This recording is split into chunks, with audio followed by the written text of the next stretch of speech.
వచ్చింది క్రిస్మస్ వచ్చింది, తెచ్చింది పండుగ తెచ్చింది. వచ్చింది క్రిస్మస్ వచ్చింది, తెచ్చింది రక్షణ తెచ్చింది. గురువాడ పల్లె పల్లెల్లోన ఆనందమే ఎంతో సంతోషమే. గురువాడ పల్లె పల్లెల్లోన ఆనందమే ఎంతో సంతోషమే. మన చీకటి బ్రతుకులలోన ప్రభు యేసు జనించెను.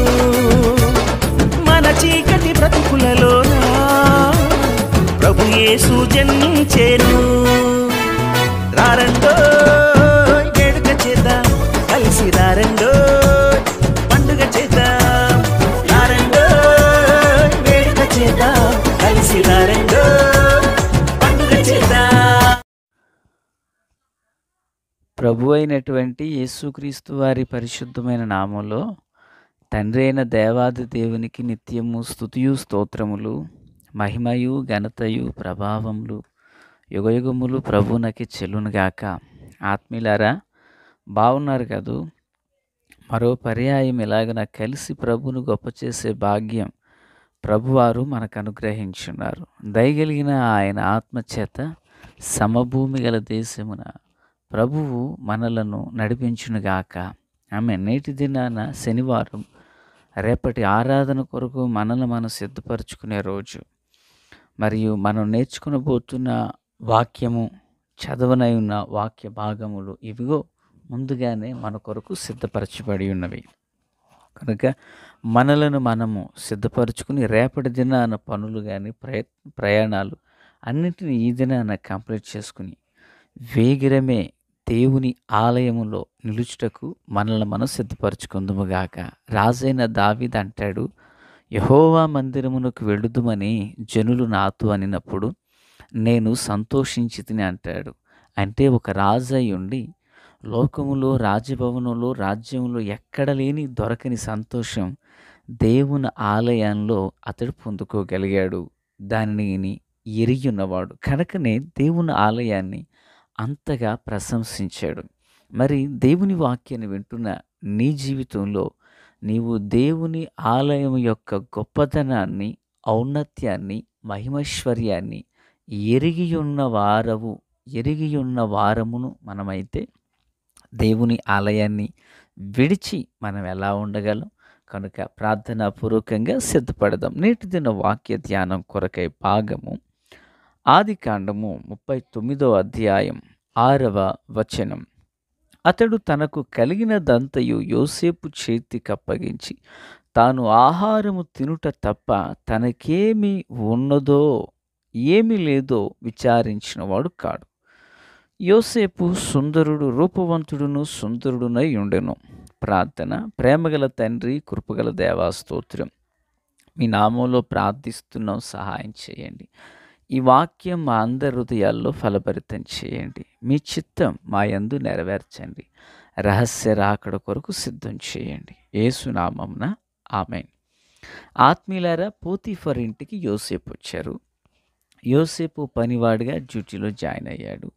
సో ఎంతకాలం చేశాడంటే కొన్ని ఆధారాల ప్రకారంగా 11 ఏండ్లు ఆ ఇంట్లో పనివాడిగా పనిచేశాడు. అతడు సౌందర్యవంతుడు అని లేఖనం సెలవిస్తుంది. అయితే ఇక్కడ ఉండిన విషయం ఏంటంటే, ఆ ఇంటిలో ఏమున్నదో ఏమీ లేదో కేవలం ఆ పోతీఫరు ఆహారం భుజించడం తప్ప తనకేదీ తెలియదంట. ఆత్మీయులారా, వింటున్నారా? అంటే ఆ ఇంట్లో ఇప్పుడు అతడు ఒక అధికారి కదా. ఇప్పుడు ఫరో యొక్క రాజ సంరక్షణ భాగంలో సేనాధిపతిగా పనిచేస్తున్నాడు. తనకు భార్య ఉంది. బహుశా పిల్లలు గొడవ మనకు తెలియదు. ఆస్తిపరుడు. ప్రియులరా, ఒక రాజునకు పరిచర్య చేసేటువంటి అధికారి ఇంట్లో యోసేపు పనిచేస్తున్నాడు. అతడట తన ఇంట్లో ఏమున్నదో లేదో కూడా తెలియకయే ఉన్నాడట. అన్నీ ఎవరి చేతులకు అప్పగించారు? యోసేపు చేతులకు అప్పగించాడు. వినాలి ప్రియులారా. అంటే యోసేపు ఎంత నమ్మకంగా ఉంటే అన్ని బాధ్యతలు అప్పగించాడు.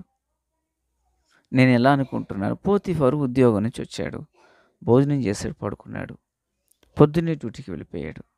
ఇంటి పని, ఆస్తి విషయంలో తనకు కలిగిన సా సమస్త స్వాస్థ్యం విషయంలో బాధ్యతలన్నీ ఎవరు చూస్తున్నారు? యోసేపు చూస్తున్నాడంట. అంటే యోసేపు ఎంత నమ్మకంగా లేకపోతే అన్ని బాధ్యతలు అప్పగించాడు. ప్రియులారా వినాలి, యోసేపు వ్యక్తిగతంగా ఎన్ని విషయాలు నమ్మకంగా లేకపోతే, ప్రియులారా చూడండి, అతడు ఎన్ని విషయాలు అని మనం చెప్పుకోగలిగితే, ఆత్మీయులారా 4వ వచనం 39:4 యోసేపు మీద అతని కటాక్షం కలిగిన గనుక అతని యొద్ద పరిచర్య చేయవాడని, మరియు అతడు తన ఇంటి మీద విచారణకర్తగా నియమించి తనకు కలిగినదంతయు అని ఉంది. అయితే ప్రియులారా ఆ వాక్యాన్ని మనం చదువుకుంటూ కిందికి వెళితే అతడి యొక్క భూభాగాలే కానీ అన్ని విషయాలలో తనకు కలిగినదంతయు యోసేపు చేతులు పెట్టేశాడు. అంటే యోసేపు ఎంత నమ్మకస్తుడైతే ఇన్ని బాధ్యతలు అప్పగించాడు. ఈరోజు దేవుని పిల్లలుగా మనము సంఘంలో ఉండవలసింది జనాలు కాదు, నమ్మకస్తులు. యోసేపు మీద బాధ్యతలన్నీ అప్పగించాడు. యోసేపు నమ్మకస్తుడు గనక పోతీఫరు అంత ప్రశాంతంగా ఉన్నాడు. ఆత్మీయులారా, ఈరోజు సంఘాల్లో కావలసింది అలాంటి మనుషులు. సంఘాల్లో ఉండవలసింది యోసేపు వంటి నమ్మకస్తులు కావాలి. ఆర్థిక విషయమైనా, పరిచర్య విషయమైనా, సువార్త విషయమైనా, ప్రార్థన విషయమైనా, సహవాస కూటమైనా, అమ్మా అన్న ఇదిగో ఈ కూటాన్ని మీరు నడిపించండి అని ఒక దైవజనుడు వారి చేతుల్లో పెట్టగలిగినంత నమ్మకస్తులు సంఘంలో కావాలి. ఈరోజు ఒక బాధాకరమైన విషయం ఏంటంటే, సంఘాల్లో మనుషులు ఉంటున్నారు కానీ మనుషులలో నమ్మకత్వం లేదు. ఆత్మీయులారా, ప్రభు కోరుతున్నది నమ్మకస్తులను. దేశములో నమ్మకస్తులైన వారి కొరకు ఆయన ఎదురు చూస్తూ ఉన్నాడట. ఎవరైతే నమ్మకంగా ఉంటారో, ఎవరైతే నమ్మకత్వాన్ని కలిగి జీవిస్తారో, వాక్యమయున్న దేవునికి, సంఘమును దేవుని కృపకు నడిపించుచున్న దైవజనునికి ఎవరైతే అప్పగించుకుంటారో అట్టి నమ్మకస్తులు కావాలని ప్రభు ఎదురు చూస్తున్నాడు. నమ్మకమైన వానికి మెండైన దీవెనలు ఇవ్వడానికి, లక్షలాది సైన్యాన్ని దేవుడు మోషే చేతుల్లో పెట్టడానికి కల కారణం మోషేలో ఉన్న నమ్మకత్వాన్ని చూచి కదా. ఈ మాటలు వింటున్న ఆత్మీయులారా, దైవజనుడైన పౌలు సేవకు కొరకు ఆయా ప్రాంతాలు వెళుచు సంఘాలను కడుతున్నప్పుడు కట్టి ఉన్న సంఘాన్ని మరొకరి చేతులు పెట్టెళ్ళేవాడు. ఎవరికి పడితే వారికి ఇవ్వలేదు, మరొకరి చేతులకు అప్పగించి వెళ్ళాడు. అంటే వారు ఎంత నమ్మకస్తులైతే ప్రభు యొక్క శరీరమైన సంఘాన్ని వాళ్ళ చేతుల్లో పెట్టారు. నేను అంటాను, సేవకునిగా నేను కానీ, దేవుని బిడ్డగా నీవు కానీ, దేవుని యొక్క శరీరమై ఉన్న సంఘాన్ని మనము దేవుని కొరకు నడిపించుచున్నాం పరిశుద్ధాత్ముని యొక్క ప్రమేయంతో. అలాంటప్పుడు నేను ఎంత నమ్మకంగా ఉండాలి, నీవెంత నమ్మకంగా ఉండాలి. మాటలో, విశ్వాసంలో, భక్తిలో, దేవునికి ఇచ్చే విషయంలో, సంఘ ఆరాధన విషయంలో. దైవజనుడు రాకపోతే ఒకలా కూర్చోవడం, దైవజనుడు వస్తే మరోలా కూర్చోవడం, దైవజనుడు ఉండినప్పుడు కన్నులు మూచుకుని ఉండడం, దైవజనుడు లేకపోతే కన్నులు తెరిచి అటు ఇటు తిరిగి చూడడం. అది నమ్మకత్వం అంటారా? నేనంటాను, దైవజనుడు సంఘములో ఉన్న, దైవజనుడే సంఘములో లేకున్నా దేవుడు ఆ చోటున్నాడు. విశ్వాసులు ఎదుట లేకున్నా విశ్వాసులు ఎదుట ఉన్న దేవుడా చోటున్నాడు. యోసేపు నమ్మకస్తుడు గనుకనే, యోసేపు నమ్మకత్వాన్ని కలిగి ఉన్నాడు గనుకనే ఆ ఇంటికి సంబంధించినది అంత యోసేపు చేతుల్లో ఉంది. ఈ తరానికి సంఘానికి కావలసింది పాటలు పాడేవారు మాత్రమే కాదు, నమ్మకస్తులు కావాలి. దైవజనుడా మీరు నిశ్చితగా ఉండండి, నేనున్నాను అనగలిగిన వారు కావాలి. నమ్మకత్వాన్ని కలిగి చేసేవారు కావాలి ప్రభు కోసం. ఆ నమ్మకస్తులతో దేవుడు ఉంటాడు. ఆ నమ్మకస్తుల ద్వారా దేవుడు తన కార్యాన్ని జరిగిస్తాడు. ఆ నమ్మకస్తులకు మెండైన బాధ్యతలను ప్రభు అప్పగిస్తాడు.